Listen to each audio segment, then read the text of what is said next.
Press ব্রিফিংয়ের সময় আমরা বিশ্ববিদ্যালয় প্রশাসনের কাছে এই সাইবার বুলিং অ্যান্ড হ্যারাসমেন্টের কথা বলেছিলাম এবং সাইবার বুলিং অ্যান্ড হ্যারাসমেন্ট নিরসনের জন্য বিশ্ববিদ্যালয় প্রশাসনের পক্ষ থেকে পর্যাপ্ত উদ্যোগ গ্রহণের কথা বলেছিলাম। তবে আমরা এখানে যেটা দেখতে পাচ্ছি যে বিশ্ববিদ্যালয় প্রশাসন এখনও পর্যন্ত এই সাইবার বুলিং অ্যান্ড হ্যারাসমেন্টের বিষয়ে কোনো কার্যকর পদক্ষেপ গ্রহণ করেনি এবং আমাদের যারা প্রার্থীরা আছে তাদেরকে এখনও পর্যন্ত অনলাইন লেভেলে প্রচুর হ্যারাসমেন্টের শিকার হতে হচ্ছে, অনেক বেশি বাজে কথাবার্তার শিকার হতে হচ্ছে। বিশেষ করে এখানে আমার বলতে হবে যে যারা নারী প্রার্থী আছে হল এবং সেন্ট্রাল কেন্দ্রীয় সংসদে প্রত্যেকটি পর্যায়ে দেখাচ্ছে এই নারী প্রার্থীরা যারাই প্রার্থিতা করতে আসছেন তাদেরকে এক ধরনের একটা সোশ্যাল মিডিয়া ক্যারেক্টার অ্যাসোসিয়েশনের মধ্যে পড়তে হচ্ছে। একটা প্রেস ব্রিফিংয়ে যখন একজন প্রার্থী আরেকজন প্রার্থী সম্পর্কে কোনো ধরনের অভিযোগ দিচ্ছেন, সেই অভিযোগগুলো অবশ্যই প্রমাণ সাপেক্ষে হওয়াটা প্রয়োজন। তা না হলে যখন একটা মিথ্যা কাদা ছুড়াছুড়ির মধ্যে হচ্ছে পুরো নির্বাচনটা পড়ে যাবে, তখন আমরা কিন্তু অনেক গুরুত্বপূর্ণ যে বিষয়গুলো আমাদের এখানে সবার আলাপ করার কথা, সামনে নিয়ে আসার কথা, সেখান থেকে ছিটকে আমরা পারস্পরিক দোষারোপের সংস্কৃতির মধ্যে কিন্তু পুনরায় ঢুকে যাচ্ছি। তো সেক্ষেত্রে আমাদের পক্ষ থেকে যেটা মন্তব্য যে যখন কোনো প্রার্থী অন্য কোনো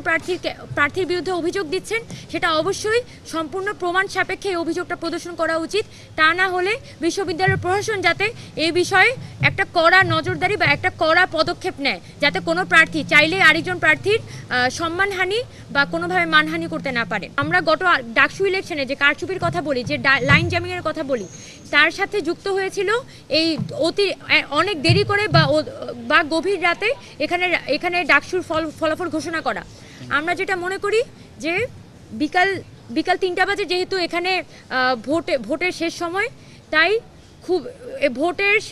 ভোটের শেষ সময় থেকে শুরু করে ভোট কাউন্টিং এবং ফলাফল ঘোষণার যে সময়, এই দুইটির মধ্যে দূরত্ব খুব বেশি রাখা যাবে না। যদি বিকাল 3টা থেকে শুরু করে ভোরবেলা তারা ফলাফল ঘোষণা করে, তাহলে আমরা আশঙ্কা করছি যে এখানে যেসব রাজনৈতিক সংগঠন এখানে প্রভাব বিস্তার করার চিন্তা করছে, প্রশাসনিকভাবে বা রাজনৈতিকভাবে তারা এই সময়টার মধ্যে নানান ধরনের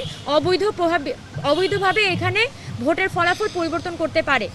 এবং যদি বিশ্ববিদ্যালয় প্রশাসন অতি দ্রুত এই সময়সীমাটা নির্ধারণ না করে এবং অতি দ্রুত হচ্ছে তারা যাতে ভোট কয়টা বাজে ফলাফল দিবে সেটা না জানায়, তাহলে আমরা অবশ্যই এখানে নির্বাচন আসলে আদৌ ফ্রি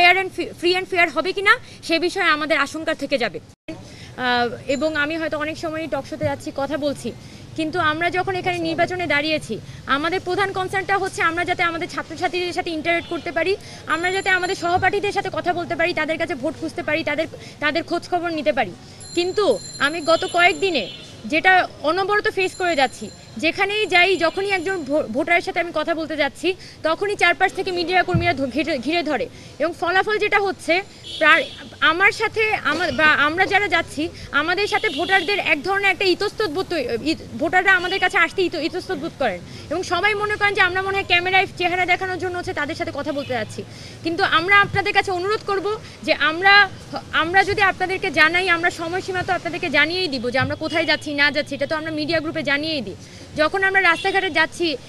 একজন ভোটারের সাথে কথা বলছি বা আমাদের বন্ধুদের সাথে কথা বলছি, আমাদের সোশ্যাল সার্কেলে কথা বলছি, তখন সেটা তো আমাদের প্রাইভেট স্পেস, আমরা ওখানে গিয়ে আমাদের মতো করে ভোট খুঁজছি, আমাদের মতো করে আমরা কথা বলছি। সেই যে প্রাইভেট স্পেসগুলো যখন ব্রিচ করে অনবরত আমাদের প্রাইভেট কনভারসেশনগুলো পর্যন্ত হচ্ছে ইউটিউবে ছেড়ে দেওয়া হয়, সোশ্যাল মিডিয়া ফেসবুকে ছেড়ে দেওয়া হয়, এই বিষয়টা একদমই অযৌক্তিক। এবং আমি গত 2 দিন আগে এই ধরনের একটা পরিস্থিতির শিকার হয়েছি।